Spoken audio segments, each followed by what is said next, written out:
Alright guys, welcome back to the channel, welcome back to another video. We are taking the Year 7 LRs now into the GT Goku event, or specifically the LR Gods. So, let me know how you're finding the Year 7 LRs, whichever one you have pulled, and if you are still summoning for them, don't forget there is still time to be able to pull them.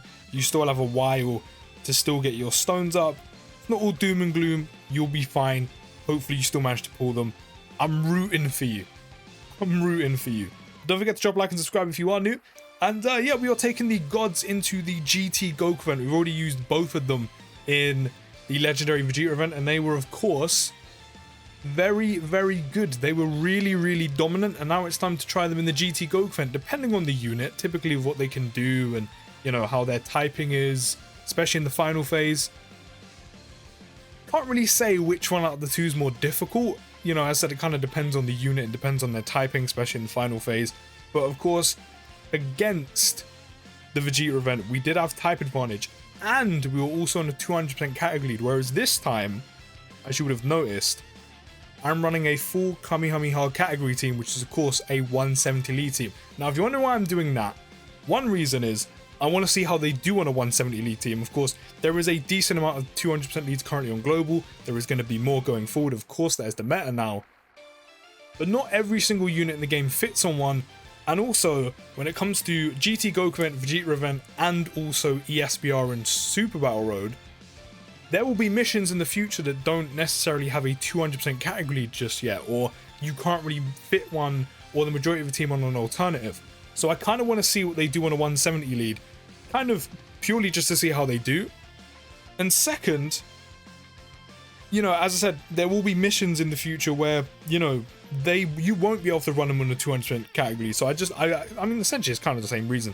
I just want to see what they can do on a 170 lead. Considering how dominant they were, I know they're kind of, you know, both Year 7 LRs are kind of more suited to a longer event, especially with the stacking on 12 and 18 key. But I just kind of wanted to see how they would do on a 170. I don't doubt they're still going to be incredibly dominant just like that. But I kind of wanted to see what they do. And I mean, you know, while 200% category leads are the meta and that is what is going forward, again, not every single unit in the game fits on one. There's always going to be category missions that potentially come out that aren't, you know, 200% category lead based, or you can't do a 200% category lead for.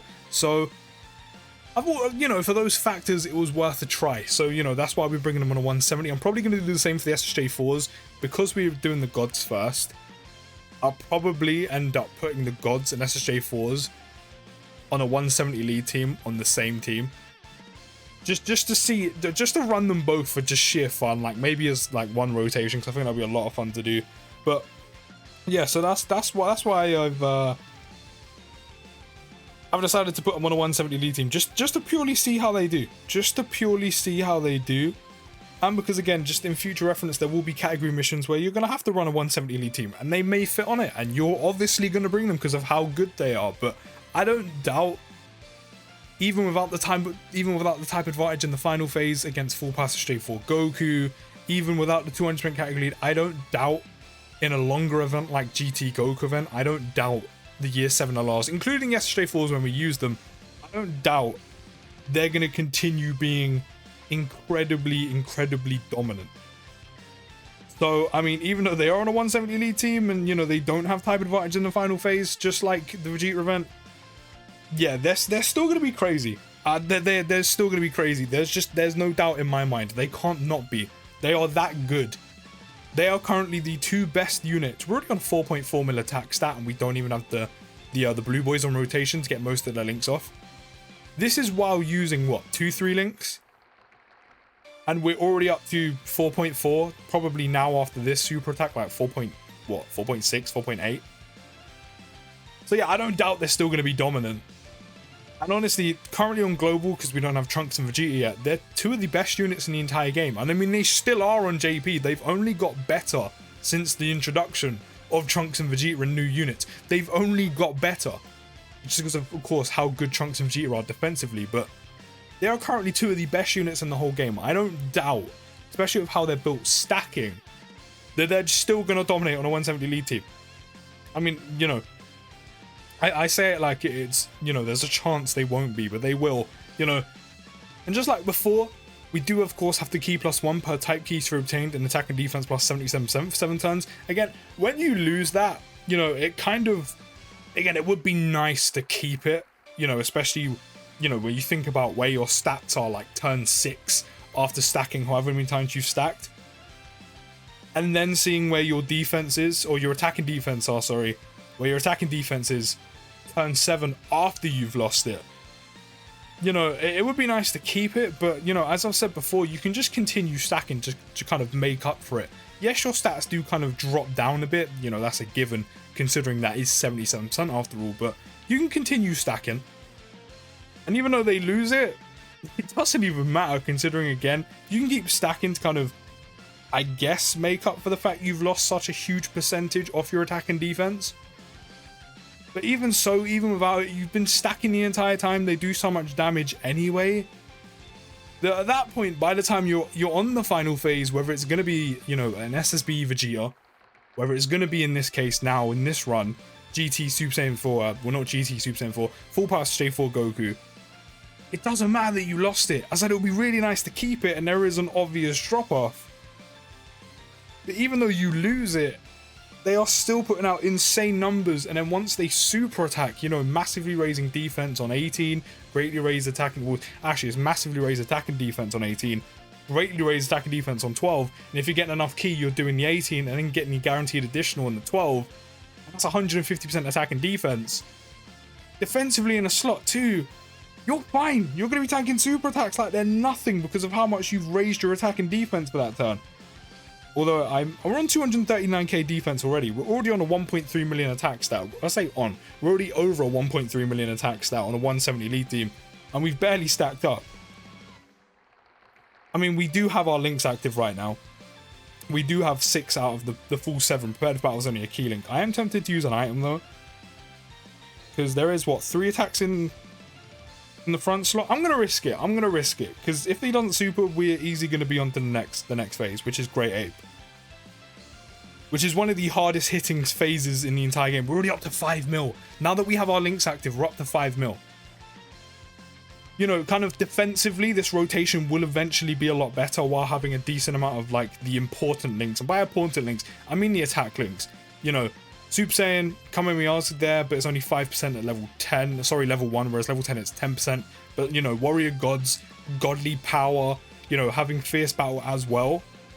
When the God Goku gets his EZA, which should be, what, maybe like just under a week's time from now, you'll have a much better defensive rotation in the game, or just in general a much better rotation, because then Goku can sit in slot 1, deal with the majority of the enemies in the game, which are pure Saiyans and movie bosses. Then you can have the Goku and Vegeta casually just chilling in slot 2, stacking away, while having those, I was going to say important attack links. I mean, Warrior Gods and Godly Power are good attack links. You know, Warrior Gods is attack plus 10%, Godly Power is attack plus 15%. You know, they don't share 7 out of 7 links, of course. But having, like, what, 4 or 5 links active, you know, being Warrior Gods, Godly Power. In fact, let me go grab it, just to be sure. But having some of those attack links off, as I said, they don't really need the extra attack. They're fine without it. But having it is great, because it just adds to the amount of damage they're going to do, which is ridiculous because you're stacking the entire time. You know, it makes them even more powerful. But then when you transform into blue, I mean, you've seen the jump. We've already done the showcases. We've done one, you know, video in the Vegeta event. After stacking for so many turns and then transforming into blue, the amount of damage they can do is absolutely ridiculous. But they share 5 links, which is Godly Power, Super Saiyan Prepared for Battle, Warrior Gods, Fierce Battle. That's attack plus 15% from Godly Power, attack plus 10% from Super Saiyan, Prepared for Battle is key plus 2, Warrior Gods is attack plus 10%, and Fierce Battle is attack plus 15%. Altogether, that is attack plus 50% you're getting from all of those links. And the links we're missing are Kamehameha, which is wait, is it Kamehameha? Yeah, Kamehameha, which is only attack plus 5%, so it doesn't really matter, you're missing that. And Legendary Power, which is attack plus 10% when performing a super attack, which is nice. But those are the important links you want active with the gods. Again, they don't really need it considering they're going to be stacking the whole time anyway, and they kind of do ridiculous amounts of damage. I know there's someone in the comments probably screaming, fuse the strength Goku and Vegeta into Vegito. No. no, I'm not going to do that, because I'd rather not have them running around like wet paper, because that's how strong they are. We're almost already at 400. Actually, no, we just used an 8, but still. Our attack and defense are in a pretty good spot. 24 key, which means we're going to get an additional off. But yeah, I'd rather not have the Super Vegeta running around with defense like wet paper, I'll be completely honest. You know, offensively they're great, but taking the amount of damage they can take on, you know, on basics, honestly ridiculous. 5.7 already. 5.7 already. So, of course, we don't have kind of the kind of better rotation we will, of course, eventually have when the God Goku gets his EZA. Because those are some important attack links to be getting off. Again, not that they really need it, but, you know, it's definitely a much better rotation all in all and overall compared to running them with the blue boys. Because, you know, of course, as I said, God Goku deals with like 70% of the game's enemies, can handle slot 1 while they can go in slot 2 and just be able to stack away. Maybe not so much in red zone, but for the most part in a longer event, they can just stack away and be fine. You don't have to worry about them hardly ever, because for the majority of the time you're going to be super attacking twice because of how easy it is to get them key anyway. Not to mention blue boys are also an LR, which means they need more key to get the 18 key. They also need rainbow key spheres to make sure they're getting, you know, all the benefits they get. Whereas God Goku's a TUR. He doesn't need all the key that an LR needs, so he can just cheat. Okay, let me try that again. He could just chill in slot 1 and get all the key he needs, which is probably like, what, 2 key spheres or something like that? And then you give the rest of the key, which you don't even need that much, considering they're always giving themselves the extra key +1 in gods, and then they guaranteed an extra key +2 per type keys for obtained when they're in blue. And you're always going to be getting like 20 key or more, getting that additional off, just stacking them up at least twice a turn. And honestly, this is why this unit is insane. As I said, the rotation isn't quite there yet. You know, where it works out a lot better defensively. You know, have all those important links off. Yes, it's not like 6 out of 7, you know, compared to blue boys. As I said, overall as a rotation, defensively, offensively, especially with the LR gods, because they can just take over the damage. Doesn't really matter how much God Goku does. But having that kind of guaranteed good defensive unit in slot 1, honestly, it makes red zone a hell of a lot easier against Broly. The movie edition becomes a hell of a lot easier once the EZA tech God Goku does get his EZA. So, you know, the rotation isn't ideal at the moment, but it works. It works. Of course, you have to be a little bit more careful with these two, but it still works. It still works. But of course, when that God Goku EZA comes out, it's done. It's done. As a movie edition, red zone gets a hell of a lot easier. I'm not saying it gets easy, it just gets dramatically easier if you have that as a rotation. I said, because that God Goku just deals with like 70% of the game. It's funny, it doesn't stack up, but the God Goku can deal with Broly in the sense because he's a pure Saiyan, and he's also a movie boss, and he has type advantage. And he can just chill in slot 1 doing his thing, while the Goku and Vegeta can stack up a little bit where you need them to.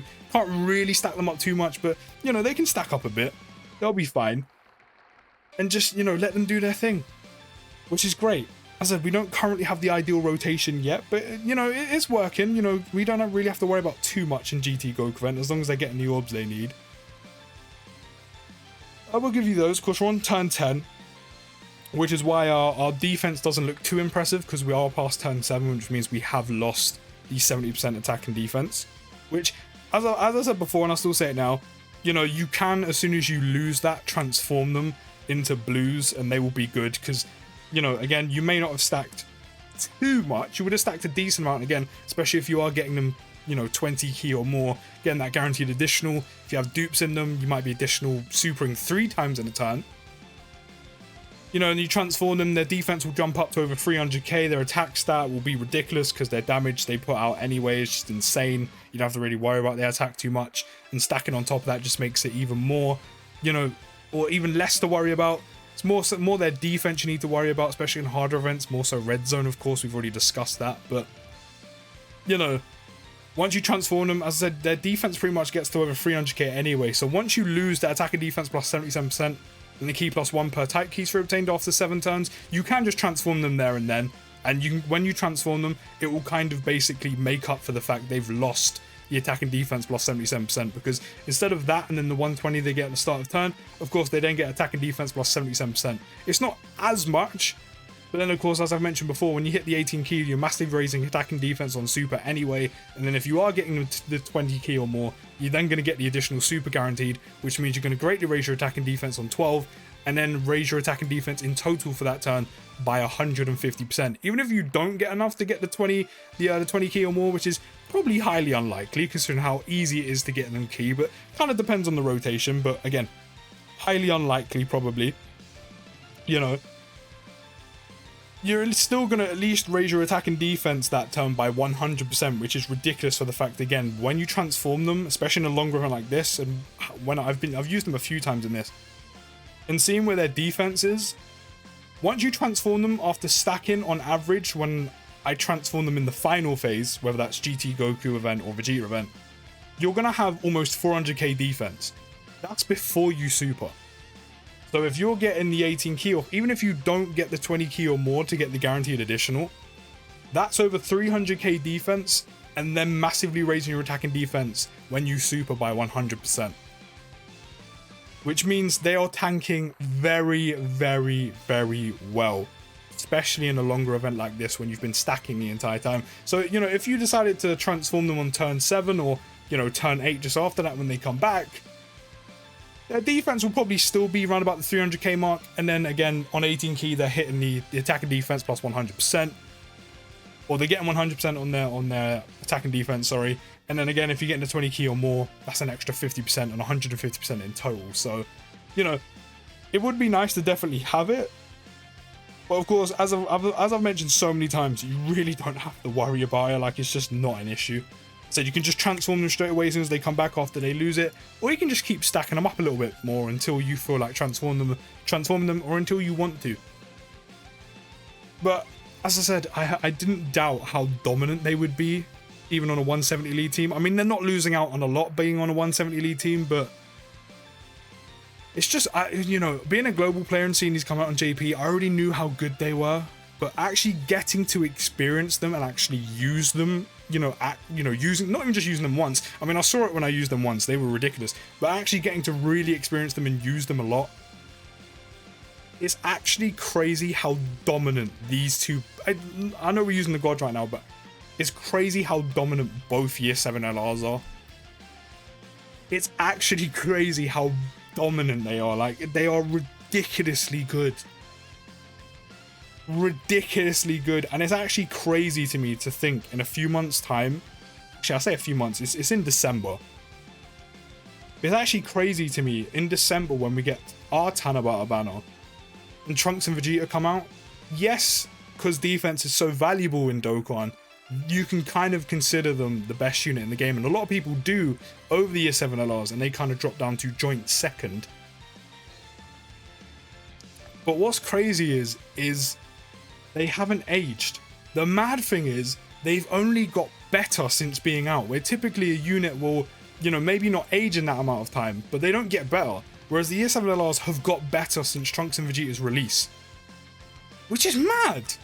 It's, how often does another Dokkan Fest come out and then another unit benefits massively?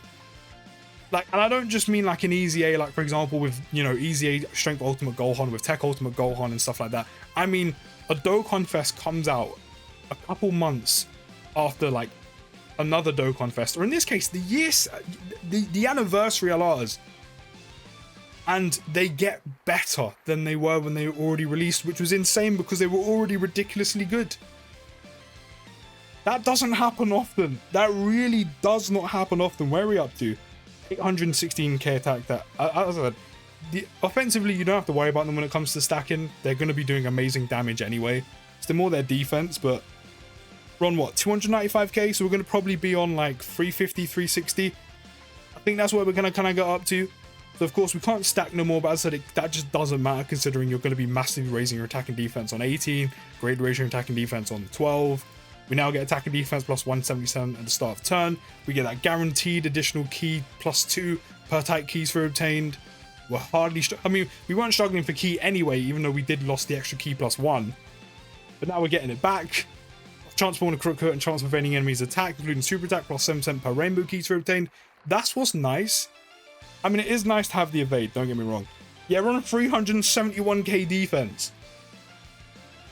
And that's before we've supered. That's before we've massively raised our attack and defense. That's before we've even greatly raised it. Which is crazy. But of course, another thing that's really nice about this unit, as I said, is of course you do get evade chance rainbow keys for you pick up, which is good. Which is good. But that's kind of where the SSJ4s kind of edge it for me. Is for the sole fact that, and how much damage we're putting out? 6.3. 6.3, that's really good. Again, I know the 170 lead doesn't make too much of a difference, but that's still incredibly good.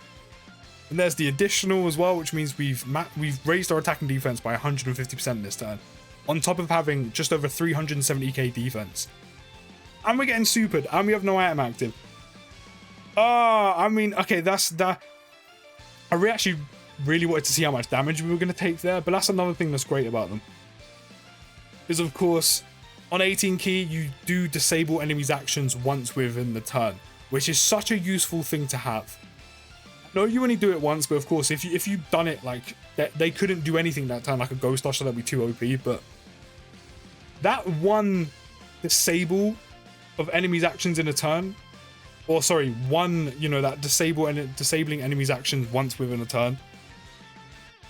That's so useful. I mean, you saw it there. I said in this case, I didn't want it to happen. You know, because I wanted to see how much damage they were going to take on a super. But what's crazy is how useful that can be.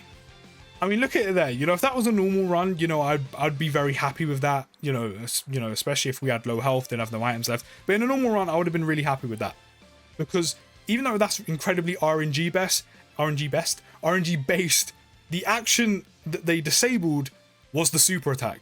Which is why that can be incredibly handy, which means you're taking a lot less damage, especially if you didn't have an item active, a lot less damage in that turn than you would have. That's incredibly handy in harder events, sorry, I'm struggling to speak today. That's incredibly handy in harder events that can clock you for a lot of damage. I said, in this case, I actually wanted to be super to see how much damage I was going to take, but, you know, I said it is RNG based that, but still, that's how useful it can be. I know you can't pick which enemy action you disable. You know, I know you can't pick which attack doesn't hit you, which again, that would be pretty OP. But, you know, that's one less attack you're taking that turn, which is still good. But, you know, if RNG clicks with you, if you needed that to happen, the super would, if as I said, if I was doing a proper run there, the super would have been gone. And that's a lot of damage to cut out for the turn. I mean, it would be rude not to, wouldn't it? It would be incredibly rude not to, so we're going to end this off with active, which their active is not only just amazingly good looking, like it's such great animations, does a lot of damage, because again, you've been stacking the entire time, and then all your attacks become guaranteed crits. And again, you've been stacking the entire time in this environment. In a longer event like this, you've been stacking, which means not only is the active itself going to do amazing damage, because it's a guaranteed crit, 7.1 there, even on a 170 lead team,